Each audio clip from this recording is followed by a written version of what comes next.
of all, this is my brother. He's also the big chief. He got his own tribe, Samoan warriors. Yeah. Give your name. Give your name, yeah. Your name Damn that. Samoan warrior. And you met my tribe, my son, my wife, Big Queen Wanda, Queen of the Nation. She's the Queen of the Nation. And I tell everybody she's the Queen of the Nation because we raised all our kids from babies. And she always been by my side, Mason, as my queen. And she been one of the few women in the city that actually make her own costume. There are other queens that mask, but they don't make their own suit. My queen make her own costume every year. And as you see, this is my suit. And basically, this is the costume I made for this year. And my theme was, I wanted to start off with something simple. And I did this costume because I didn't have no money this year. And I wanted to show the people that you can have an elaborate costume even when you don't have a whole lot of money. And what I do, I actually start off by drawing a picture for everybody. And we take it and we outline it in black beads. This is mine for next year for Mardi Gras. That's my wife's for her for Mardi Gras. And I draw the picture, then we outline in black, then we come back and fill in the colors. It's the first step to making the costumes. The beads are actually one bead at a time to make each one of these costumes. Millions of beads to take the sword patch. This is my son's costume. It's all handmade. They're also every day. And like my friend was telling you, this year I actually assembled all the costumes together for the kids. And I only ask two things to the parents. One, that they be there with their child Mardi Gras Day. Two, that they give me back my costumes. But I did that so the kids could sew. Show me your bows, fellas. Hold them up. Hold that one up, man. Get that one. Let them hold that one up.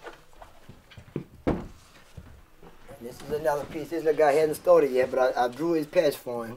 You can't hardly see it. I got an outline in the ink. And they come in every day, and they all sewing.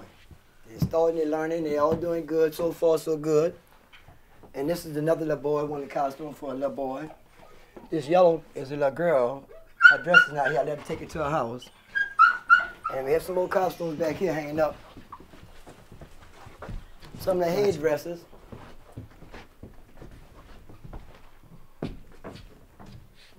These are some of the headpieces that we wear on our heads, our crowns. And every Indian, whatever color he wear that same color crown. And these are the feathers. They're very expensive. A pound of plume costs about $300 a pound.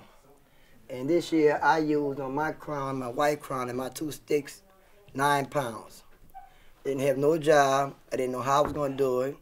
But God blessed me because I was helping these kids. And I was able to get stuff from people and, you know, borrow a little money from mom and everybody, and we pull it off. So, but I'm kind of scared because I don't know how I'm going to do it next year. So I'm so glad that my friend stepped in and tried to help me help these kids because I know they don't have no income. And like I said, it really is a dying culture because too many of the Indians today don't want to sew. They're buying this stuff, or they're borrowing it, or they're reusing it over and over. And I hate to say it, but some of the best Indians are doing that. And I don't knock them because they're pretty, but I knock them because if they don't know how to make a costume, how you going to teach somebody else?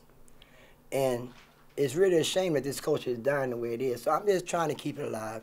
And I'm not really a show Indian, which I got a chance to do some shows. But I'm not really a show Indian. I'm masked about 30 years. And I'm about the youngest chief with that many years in the city. I say,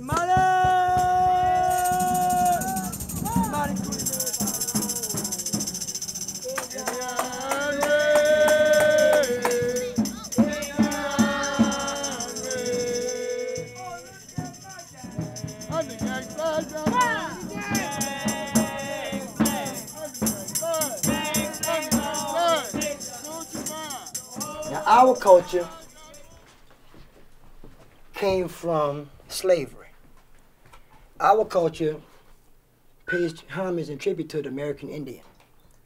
When the slaves left the plantations, they ran to the Indians for protection and shelter. So as a result, we interbred with them and became part of the American Indian tribes. So we still pay homage to the American Indians. That's what the uptown culture represents. I am the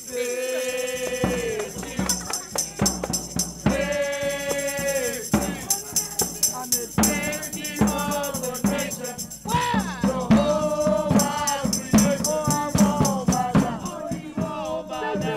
my daddy masked, but it was before I was born.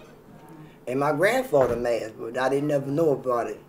But Indians always been in my family as far as I could know. Because my cousin, matter of fact, in the Indian right now, I have about 5 or 6 cousins. We're not in the same tribe. A lot of people like to say that Mardi Gras is a pagan day, worshiping the devil. It's not. It's a spiritual day for us. For us, it's spiritual. If you come to Indian practice, if you feel it, you know what I'm talking about. And so we just praise God. It's our way of praising God. God says when you show Him you're happy and you rejoice and you jump and scream, you're praising Him. You're giving thanks to God. And this is our way of praising Him. So basically, we have a church. Yeah, we come have church. So this the Indian way of expressing his emotion. You express it through 3 or 4 different things. We express it through our artwork, we express it through our dance, and we express it through our chant. And basically when you meet another Indian, that's what you're supposed to do. We challenge each other through song, dance, and show me your craft. And that's what the challenge is about.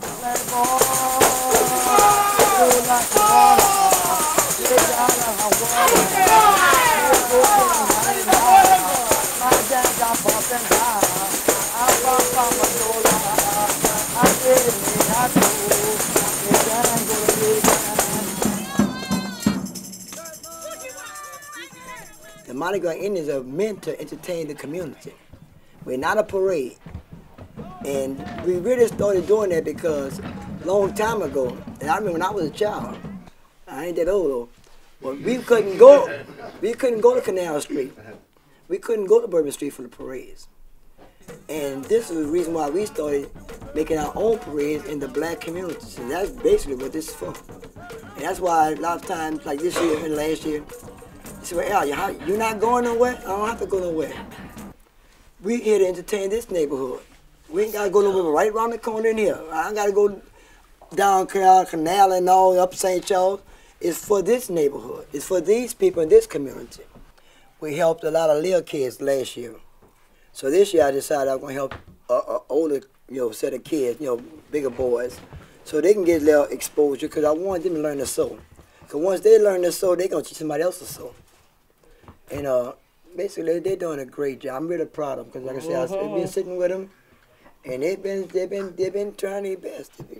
I can see they're gonna make it. And we have an open invitation to any child in the neighborhood that want to be an Indian, that want to learn how to make a costume, with their parents' permission. They're welcome to come in, and we're gonna help them do the first costume the first year. In the second year, I want to teach them how to make their own costume, and that's my only thing. I don't ask for no money.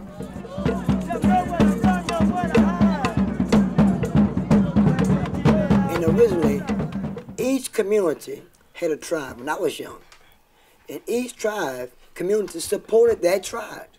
When we came out the Caligo Project as children, the whole project followed us. Thousands of people.